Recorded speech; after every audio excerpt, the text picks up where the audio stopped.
Thank you for coming out for our December policy committee meeting, last committee meeting of the year. We're going to hand this over to Mr. Forget, and we'll start at the top of the agenda.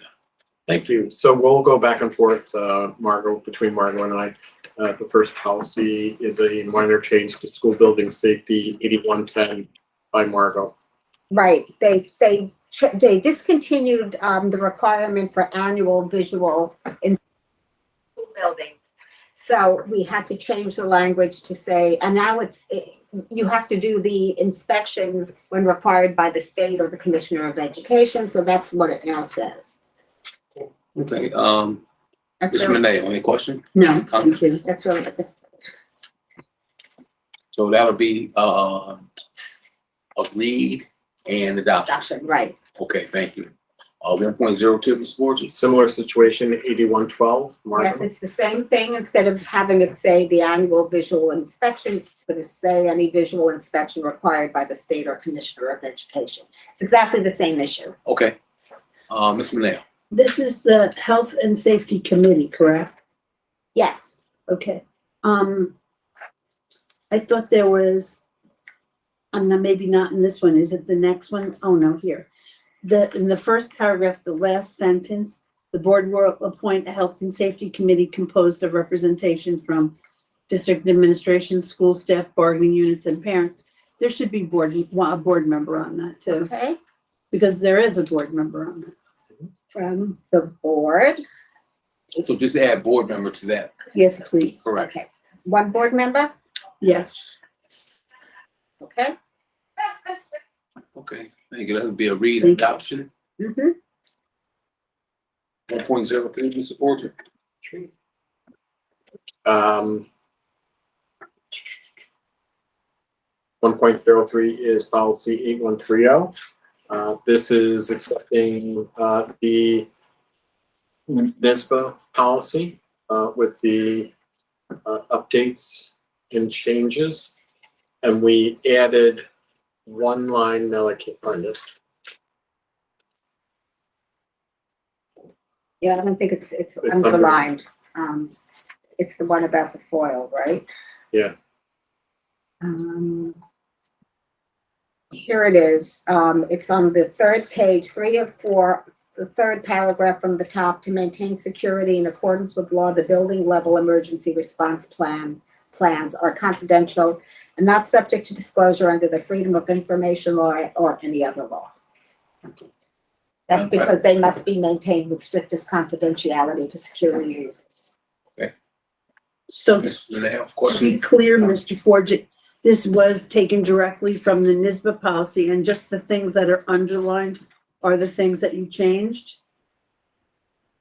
No. So Why are the things underlined? that's a change from our current plan, yes, but they were already embedded in the NISBA plan, and it's all around communicable disease. Okay, so to clarify from my head, it's similar to our policy, Yes. and what was different is underlined. Yes. And with that one, with the sentence that I read, added back because that wasn't in the current NISBA version. Thank But you, it should and be. I like that sentence, yeah. It's important, I think. So what is different is underlined, and what's underlined will be added to our number. No, you're I'm gonna- taking the you know NISBA what? policy. I'm gonna underline what we added. So that when you present it, you'll know where the foil piece is. It's in our current one, but it wasn't in the NISBA one. Right. Okay? Are you understanding the two questions coming from Carol and myself? I believe I am. So what you see underlined in this policy, which is really the NISBA policy, Which is gonna be our new policy. which is going to be our new policy, the underlined is what has been changed from our previous policy Gotcha. that is now incorporated into this policy. And your Gotcha. previous policy was basically a NISBA policy. Correct. All minds clear, Carol? Yes, thank you. Okay. Next item, please. This is More of the same. another one with minor change, and this was Margot. This is another one that that the changes are because there are no longer annual visual inspections.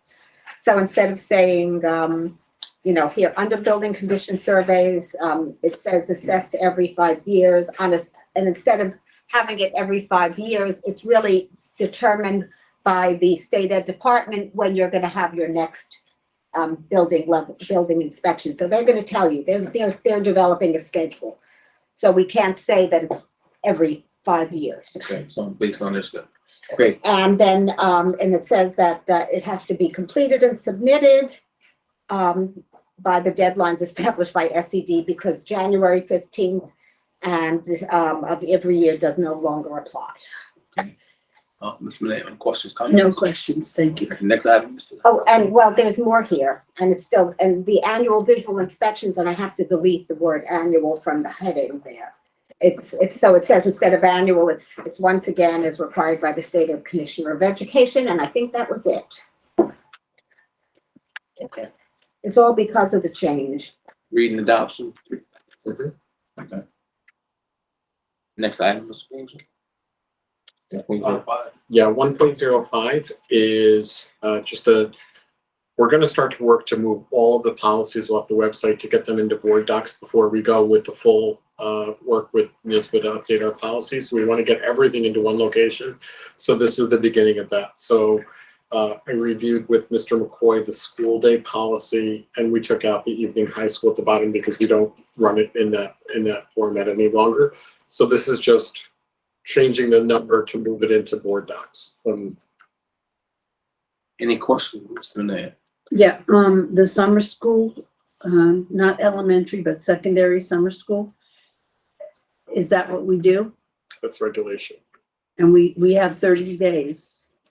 30 sessions. Yes. Yes. What's the difference? Well, it's 30 days of 90 minutes. Okay. And we do, even with no Fridays? Do they do no Fridays at the high school?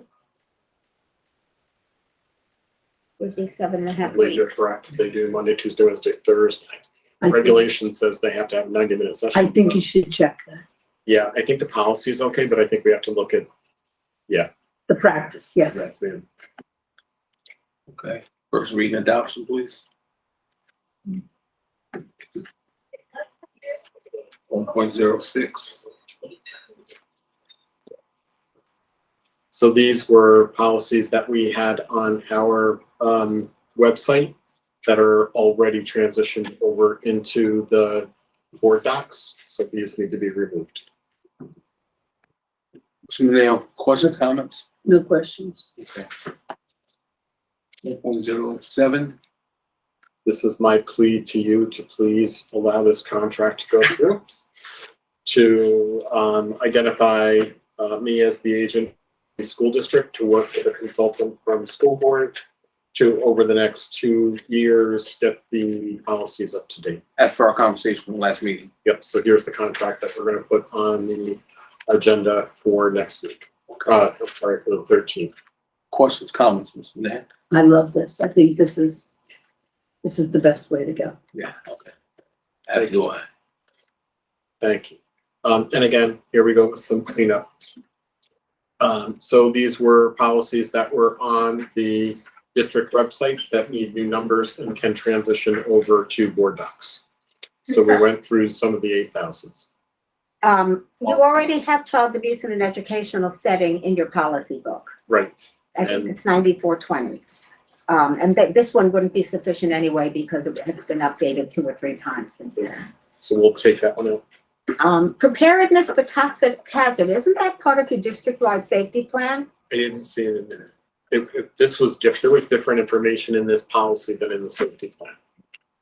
I don't even know that there is a toxic hazard preparedness officer anymore. I mean, this is the kind of thing where I don't know that we even need to.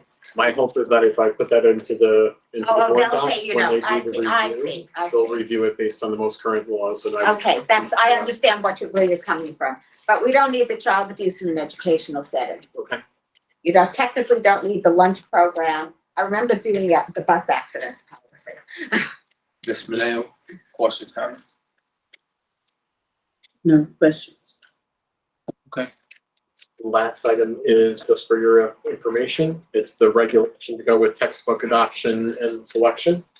So we work pretty closely with Ulster BOCES to figure out what's the best way and the most fair way to do the adoption of textbooks and programs so that stakeholder input is valued and taken.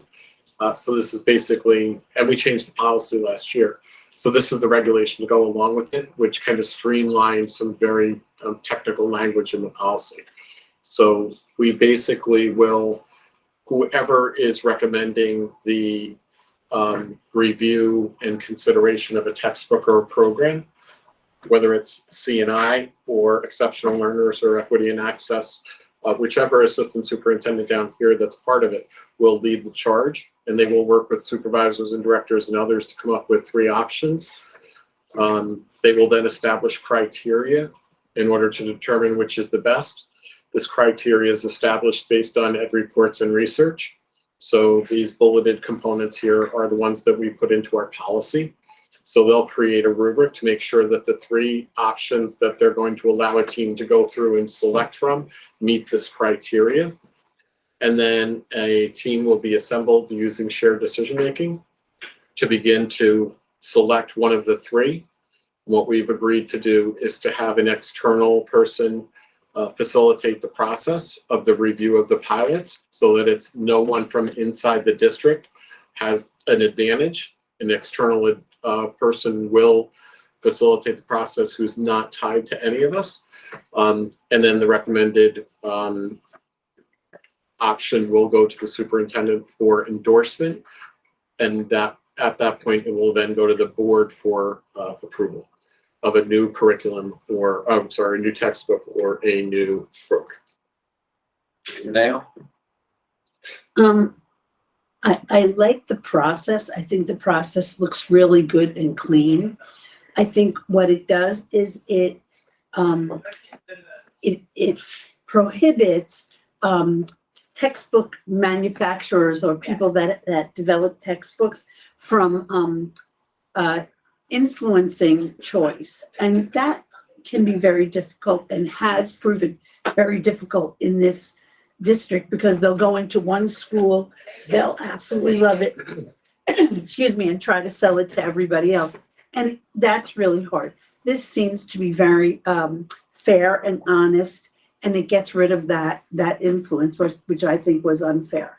Thanks. so here, that independent person, Mhm. how will that person be selected, and will it be a person that's ongoing or be each time it is? Each time it'll change. Will And be we will, content specific, that's somebody who was, involved in that We will area. work with each of the BOCES instructional services department to have them select the most appropriate candidate for it.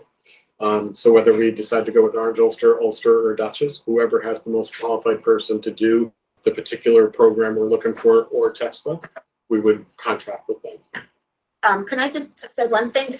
Should under the criteria where it refers to the assistant superintendent, should it say the assistant superintendent in the appropriate content area? Because you have Sure. several. That's what I was thinking also, Yeah, because, it might be secondary, it might be curriculum, it might be special Right, education. so it can't just, because you have lots of, in some school districts, they have one assistant superintendent, but you don't. that's. I just assumed that was assumed, but that's okay. I can definitely have that. Carol, you had another question? No, that was. That was my it? question. Okay, Sure. I believe it's the last item on the agenda. Yes, sir. Okay, thank everyone for coming out. Have a happy holidays. And You we'll too. see you next year. That's right. No, you have a, No, you we'll have see you a at the board board meeting. meeting next week. No, but policy people. Oh, we'll see you next policy, year. yes. That's right. Yes. Yep. Yes. Carol.